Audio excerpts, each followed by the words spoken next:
Miss Barbie Forteza, abay naglabas na ng ilang mga kaganapan at resibo kung bakit sunod-sunod ang pag-atake sa Barda.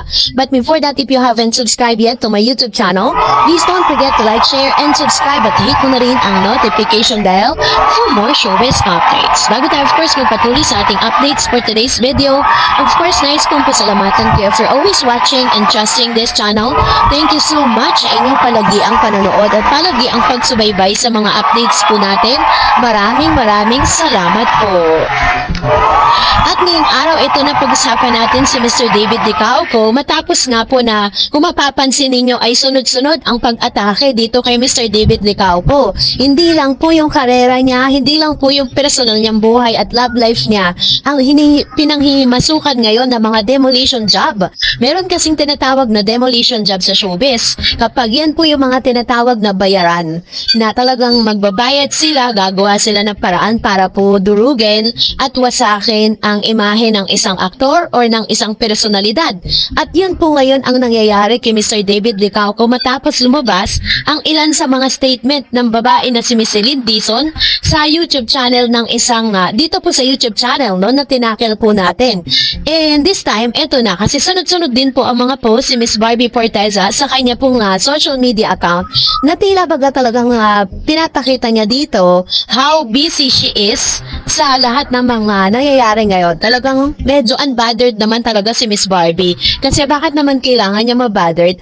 At of course, syempre, inilabas na rin ang pinaka-major reason kung bakit gumagawa po. Minsan kasi sinatawag na, meron pong tinatawag na good or bad publicity, still publicity. So matapos lumabas ang holding hands ni Mr. Jameson Blake at ni Miss Barbie Forteza, inilabas na po nila ng tuluyan, no? Ang totoong dahilan kung bakit may mga ganong ganap sa buhay nila. Kasi nga, meron silang ginagawa o meron silang ilalabas na Kontrabida Academy na aabangan po ng marami. Hindi lang natin alam kung interesado ang mga barda dyan. Pero if I were you, mas maganda suportahan nyo pa rin si Barbie even dun sa kanyang solo era, diba? Kasi kaya naman po talaga, tayong mga barda talagang isa sa mga rason kung bakit po successful yung kanilang karera. Number one, because of the followers and the fandom. And of course, syempre sa galing po at sa pagiging premyadong actress din ni Miss Barbie Forteza. So, inilabas na po nila ngayon ang isa sa pinaka-major reason kung bakit po pumapayag ang management na ganito ginagawa po kay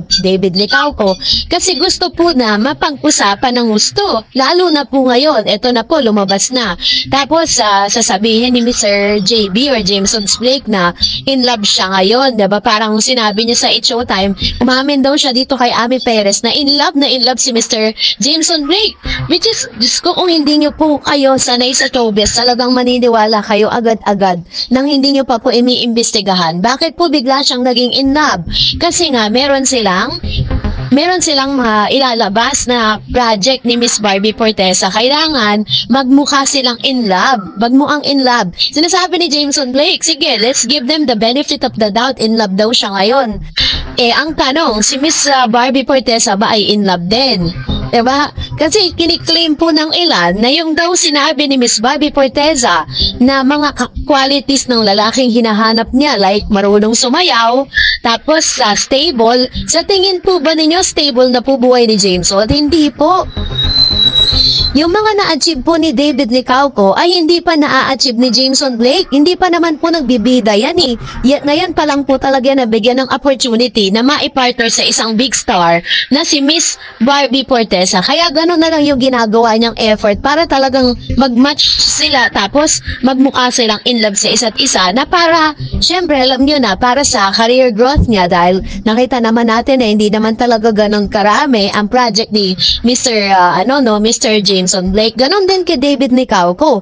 Ginagawa po yan sa showbiz para talagang mas pag-usapan, mas kumingay ang pangalan. Sa tingin po ba ninyo yung paninirang ginawa ni Celine Dizon kay David Licauco, papatulan niya yan? No, hindi yan magbabayad. Hindi gullible sa mga ganyan yan. Mas mananahimik lang yan dahil alam po niya na strategy yan sa showbiz.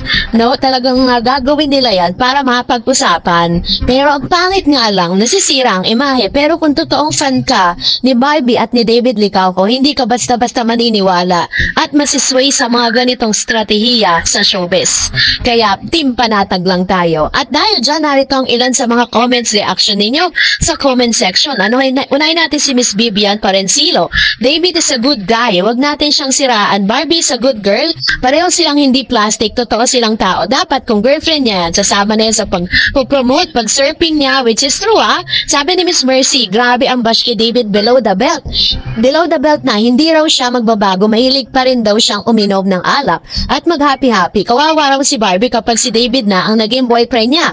Malamang luluha na raw bato si Barbie nang katulad kay Jack. Sana raw, hindi na nag-post si David na lagi may hawak na alak at parang lasing na hindi raw magandang halimbawa.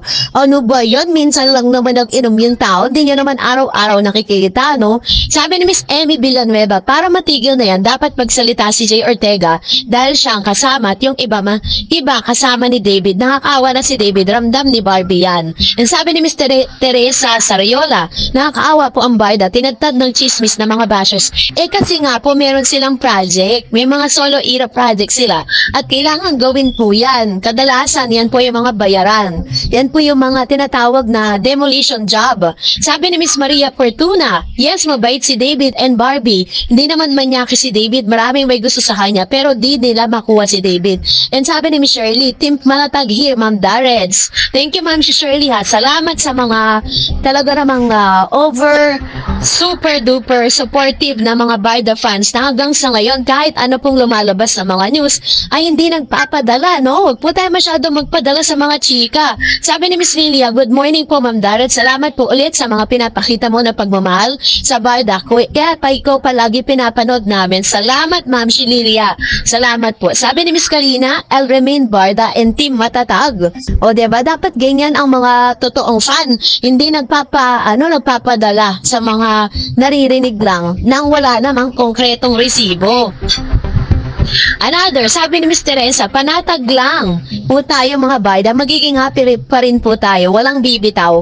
And then sabi ni Miss Joanne Padula, ang ganda mo pala madam, maliit na bagay, lagi po akong nakikinig at nanonood sa'yo. I'm an avid fan of Barda. Salamat ma'am si Joanne. Lahat ng we are born beautiful. Lahat po tayo maganda kasi we are created by God special. Napaka-special na kinreate tayo ng Diyos. Kaya lahat tayo ay may angking ganda. And that's it for today. For more videos and updates, please don't forget to like and subscribe. And please don't forget to follow my Facebook page, Dareds TV. God bless everyone!